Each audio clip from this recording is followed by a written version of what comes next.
বন্ধুরা, খুব ভালো নিউজ আসছে। গতকাল রাতে ভারত পাকিস্তানের 3টে এয়ারবেস ধ্বংস করেছিল। আজকে সকালবেলায় আবার আরও 2টো এয়ারবেস ধ্বংসের খবর রয়েছে এবং সাথে সাথে পাকিস্তানের যে সমস্ত রিটায়ার্ড জেনারেল এবং এয়ার মার্শাল রয়েছে তাদের মধ্যেও অনেকটা হড়কম্প লেগে গিয়েছে এবং তারাও স্বীকার করতে শুরু করে দিয়েছে পাকিস্তানের এই মুহূর্তে যে অবস্থা এবং সত্যি করে সেখানকার যে বিমান বাহিনীর যে যা পরিস্থিতি, তাতে করে পাকিস্তানের উঠে দাঁড়ানো সম্ভব হবে না যদি না আমেরিকা সাহায্য করে।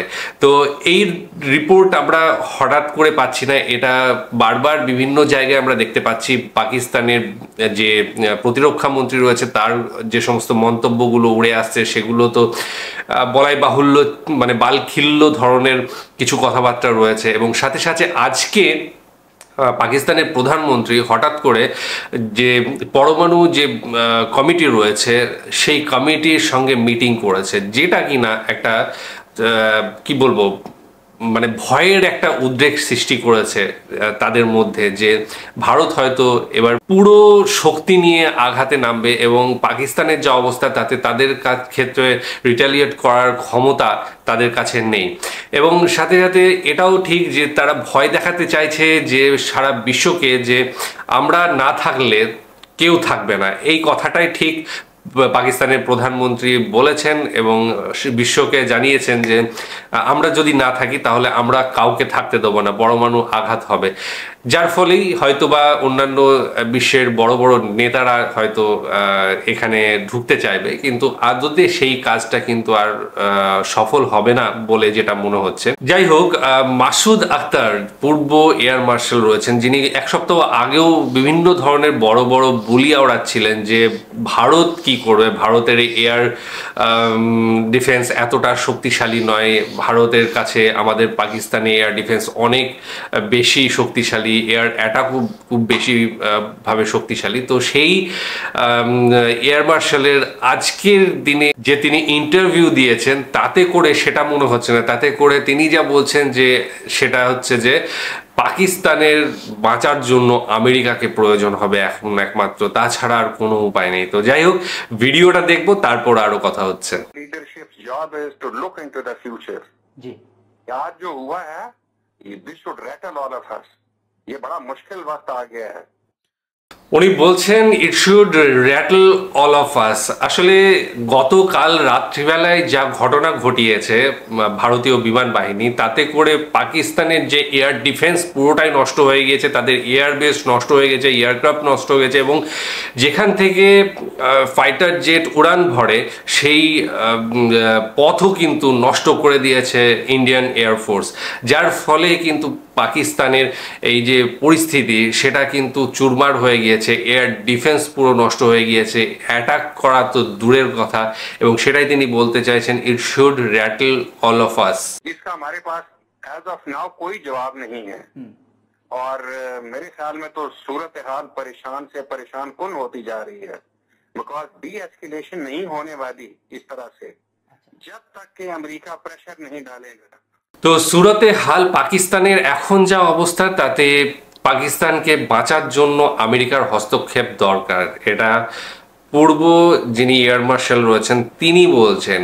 এবং সেখানে আমরা যদি একটু দুদিন আগে যাই, দুদিন আগের ঘটনাক্রম দেখি, আমরা দেখব যে আমেরিকার যিনি ভাইস প্রেসিডেন্ট জেডি ভ্যান্স, তিনি কিন্তু বলেই দিয়েছেন যে আমরা এই যুদ্ধের মধ্যে নেই, ভারত পাকিস্তানের নিজেদের ব্যাপার, তারা নিজেরা মেটাবে, আমরা এর থেকে দূরে থাকছি। তো এখানে পাকিস্তানের যে সম্ভাব্য দিকটা ছিল যে এতদিন ধরে যতগুলো যুদ্ধ হয়েছে সব সময় আমেরিকাকে পাশে পেয়েছে, আমেরিকাকে একটা সবসময় আমেরিকা এসেছে যুদ্ধ থামানোর জন্য, যুদ্ধটা বন্ধ করার জন্য, কিন্তু সেই সুযোগটা কিন্তু এবার আমেরিকা দিচ্ছে না। এবং এই একটা বড় সুযোগ রয়েছে আমাদের দেশের জন্য, পাকিস্তানকে তার যে সবক শেখানো সেই সবকটা শিখিয়ে দেওয়ার। আর সাথে সাথে যদি আমি বারবার বলছি যে পাকিস্তানকে কয়েকটা টুকরে ভাগ করার সময় কিন্তু এসে গিয়েছে, এই সুযোগ কিন্তু বারবার পাওয়া যাবে না। যাই হোক, नहीं होने वाली इस तरह से जब तक कि अमेरिका प्रेशर नहीं डालेगा। और याद रखिए 4 दफा इंडिया ने आप पे पूरा अटैक करने का प्लान बना लिया था और उसकी 16 लाख की आर्मी है, आपके पास 6 लाख है। नो अमाउंट ऑफ जज्बा विल सेव अस। और डिप्लोमेसी जो अरब कर रहे हैं और ईरान कर रहे हैं, इंडिया उसको मान नहीं रहा। অনেক বড় কথা তিনি বললেন যে পাকিস্তান এবং ভারতের মধ্যে যে পার্থক্যটা তিনি পরিষ্কার চোখে দেখিয়ে মানে পরিষ্কারভাবে দেখিয়ে দিয়েছেন যে পাকিস্তানের 6 লাখ সেনাবাহিনীর সাথে ভারতের রয়েছে 16 লাখ।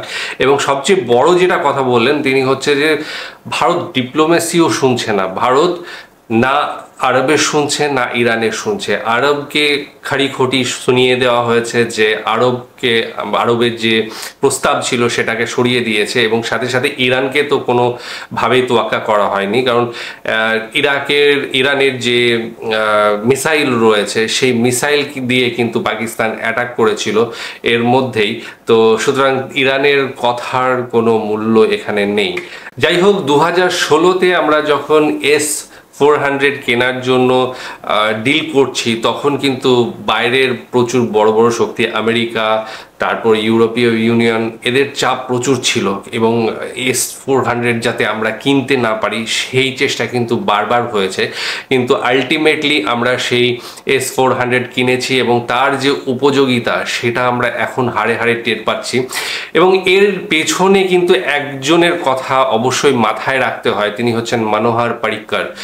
তিনি তখন আমাদের প্রতিরক্ষা মন্ত্রী ছিলেন এবং তার যে দেশপ্রেম এবং তার যে ভালোবাসা সেটা আমরা এর মাধ্যমে দেখতে পাই। তিনি একদম লেগে পড়েছিলেন যে না, S-400 আমরা কিনবই রাশিয়ার কাছ থেকে, সে যতই যাই হোক, যত স্যাংশনই হোক, আমরা S-400 কিনে ছাড়বো। তো সেই মানুষটাকে এখন অবশ্যই মনে করতে হয়, তিনি যেভাবে একদম লেগে গিয়েছিলেন যে S-400 আমাদের চাই, তো সেইটা কিন্তু আমরা পেয়েছি। তিনি এখন আমাদের মাঝে নেই, কিন্তু তার যে কৃতকর্ম সেটার লাভ কিন্তু আমরা ভোগ করছি। যাই হোক, এরপরে যে পাকিস্তানের বেশ কিছু মিডিয়া থেকে এবং পাকিস্তানের সরকারি তরফ থেকেও বিভিন্ন জায়গায় কিছু মিথ্যে ফেক ভিডিও এবং ফেক প্রচারণা চালানো হচ্ছে, তাদের মন্ত্রীদের মুখেও ফেক ঘটনার বুলি রয়েছে, সেইগুলো কিন্তু আমরা দেখতে পাচ্ছি এবং প্রত্যেকটা কিভাবে ভুল প্রমাণিত হচ্ছে সেটাও দেখছি। রিসেন্টলি তারা বলেছে যে S-400 নাকি তারা একটা ধ্বংস করেছে, কিন্তু এটার কোনো ভিত্তি নেই, এর খবরের কোনো সারবত্তা নেই। আর সাথে সাথে POK-তে নাকি কোনো এক পাইলটকে, মহিলা পাইলটকে তারা ধরেছে এবং শুট ডাউন করে নামিয়েছে, তারপরে তারা ধরেছে, তাকে অ্যারেস্ট করেছে। তো এই ধরনের কোনো মানে তথ্য কিন্তু এখনো পর্যন্ত পাওয়া যায়নি বা প্রমাণ পাওয়া যায়নি। অবশ্য পাকিস্তান প্রমাণ দেয় না, সেটা সোশ্যাল মিডিয়া থেকে খুঁজে নিতে বলে। তো যাই হোক, পাকিস্তানের অবস্থা কিন্তু খুব খারাপ এবং এই একটা গোল্ডেন সুযোগ রয়েছে ভারতের কাছে পাকিস্তানকে ভেঙে দেওয়ার, পাকিস্তানকে টুকরো করার এবং আমাদের যে কাশ্মীর তাদের কাছে রয়েছে সেই কাশ্মীরকে ফিরে পাওয়ার। তো এই ছিল আজকের ভিডিও। আপনাদের মতামত জানতে চাই, কেমন লেগেছে ভিডিও, আর ভালো লাগলে একটা লাইক, শেয়ার, সাবস্ক্রাইব করে দেবেন।